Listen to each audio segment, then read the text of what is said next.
incredibly fast for the measurable. Okay? Your QRS complexes are really wide. I mean, they just look very bizarre. If you're lucky enough to have seen a PVC in that patient, and now what they're doing looks like one PVC after another, it's probably VT. Okay. And it's usually regular. And it just looks like somebody took a marker and just went, like a kid, you know, and it's like, whoa, how can you make out anything? I don't know.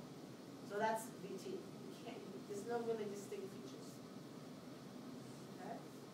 So the answer's already there from the internet. But you see where it's regular, and it's just, you know, that marker, oops. Put that in your face. But it's just like somebody took a marker and just started going up and down. Pretty fast, but no, otherwise no real distinct features. Let's go to the technical part.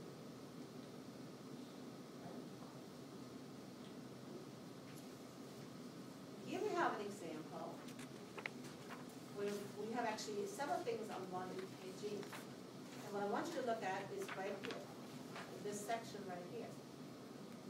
You have, this looks like a normal beat right there. You see that? And right next to it is a PVC, a normal beat, and then we start something that looks kind of like our PVC. See that? So this looks sort of like this, and this. If you're attacking, this thing is stuck. So if the rhythm looks like a PVC, a whole bunch of PVCs next to each other, it's V time. This is stuck. Okay. Questions? Does that make sense? This patient was doing this on the monitor. She was just going in and out of this V time rhythm. It was driving her really crazy.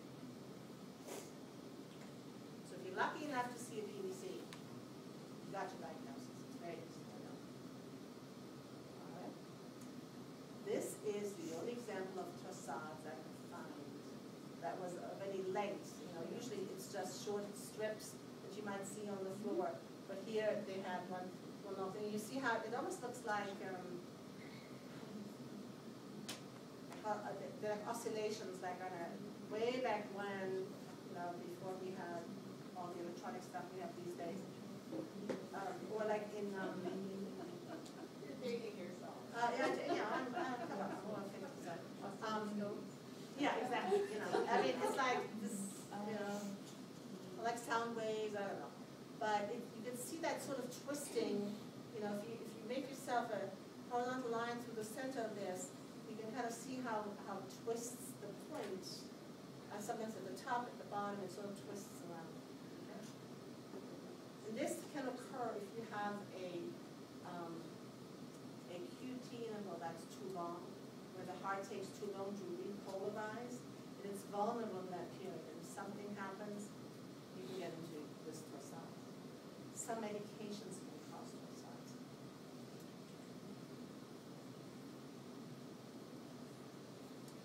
All right. What do you think this is? One of two things. See the artifact? Or it's ventricular fibrillation. Looks very different than ventricular tachycardia, which has some form to it. VFib has no form to it. It's just wavy, crazy lines. Okay. It makes you wonder how they managed to get an EKG in VFib. That patient must have been pretty dark straight. I got this EKG handed down from other cardiologists who got it handed down from somewhere else in residency. So that's kind of what VFib looks like. Yes. Why did you say it was really hard to get? Because when somebody's in VFib, they're pretty much dead. You ought to be resuscitating them rather than getting EKGs. Shouldn't be bothering, you know, with getting EKGs. You should be pounding in their chest, shocking them, whatever. Okay, because they're not going to have a pulse with this. Okay. So with EKGs, you know, it's like you put the electrodes on correctly, and you have to make sure it's still, you can hold your breath. No, you can't do that.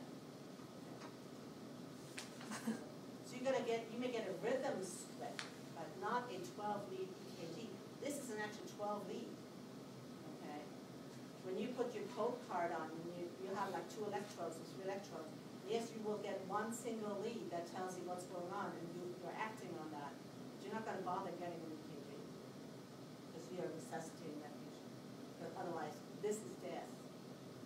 This is death. Right before you die, this is what your heart does.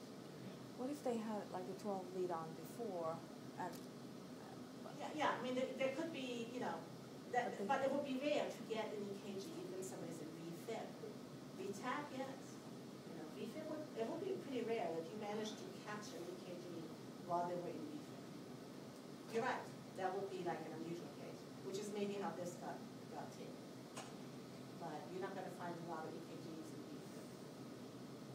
You're going to find rhythm strips galore if you go down here, but not actually EKGs. Okay, so I don't know what happened to this patient. I mean, most of the times they don't make it. You did this pretty bad. So this is a trick question. This is a trick EKG. You gotta go through your steps. First glance, whoa, looks weird. Okay, we just talked about VTAC and VFib, all right? So is it fast, is it slow? Is it regular or irregular? Do we have P waves? Yes or no? So what do you think this is?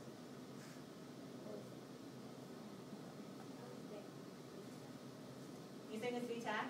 That's what I would think. Okay. You and 90% of everybody that's ever taken my class over the last, I've been doing this for probably 5 years, thinks this is VTAC. I want you to look at lead 3 right there. What's going on right there? What is that?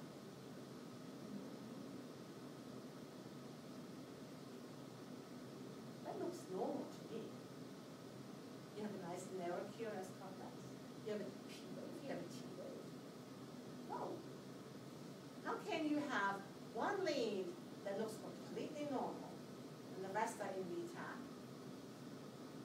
Can't have that. You know what this is? It's artifact. This whole EKG, other than lead 3, is artifact. wow. Okay? And it's a visual, it's kind of a, we call it visual deception. Our eyes do this. Our brains do this all the time. We look at it, and that's why I'm trying to teach you. You've got to have a systematic approach. You've got to look at all your leads, not just first glance. Oh, wow, this looks like VTAC. We get consults for this. Okay, so we go there, and one glance, we're like, this is not VTAC. But we now have to do a cardiac consultation, see the patient, write it up, dictate, and since we're doing the work, we're going to charge for it. So that's kind of a waste of healthcare dollars because this person didn't need a cardiology evaluation. Okay? So this happens to be during a stress test, and I was like, guys, let's do another EKG. This is, you know. So, but I have a whole bunch of these type of EKGs where people visually say, oh, this is this, and they forget to look at one little thing. Okay? So you fell in the same trap as everybody else. This is the way it goes. Okay? So, all right, let's shift a little bit. Refresh our memory about our conduction, just a different little picture. Okay? Our sinus node is up here, atrial depolarization is our AV node, then we got our bundle branches, we got a left and a right bundle. Okay? We're going to talk a little bit about blocks, but I'm not going to really talk about or go into detail is AV blocks, because they can be quite tricky. Okay? But we're going to talk about a little bit about, I want you to recognize a right bundle versus a left bundle. At least have seen it. And first degree block, you'll see a couple of examples. The rest of it is on here.